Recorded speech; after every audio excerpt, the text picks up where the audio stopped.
परदेस की शाम और दिल का वतन।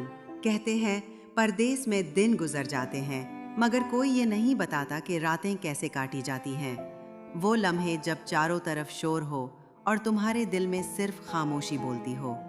ऐसी खामोशी जो किसी जबान में नहीं, सिर्फ आंखों के किनारों पर ठहरी होती है। मैं रोज सुबह जागता हूँ एक ऐसे शहर में जहाँ लोग हंसते हैं लेकिन हंसी दिल तक नहीं जाती, जहाँ चेहरे हैं मगर पहचान कहीं नहीं। मैं बाजारों में चलता हूँ जहाँ हर चीज नई है मगर कुछ भी अपना नहीं लगता।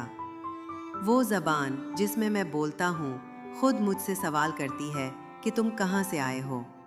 परदेस में सब कुछ है, बस माँ के हाथ की रोटी नहीं, बाप का साया नहीं, बहन की मुस्कुराहट नहीं, और वो गली नहीं जहाँ दोस्त बैठकर दुनिया के ख्वाब बुनते थे।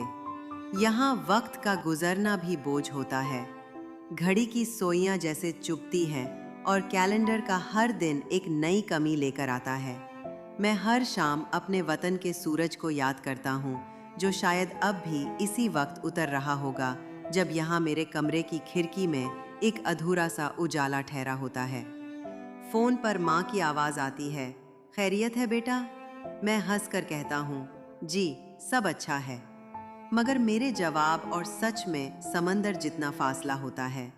मैं ख्वाबों के बदले नींद खो चुका हूँ, दिल के बदले शिनाख्ती कार्ड ले आया हूँ और जज्बात के बदले तन्हाई की किस्तें चुका रहा हूँ।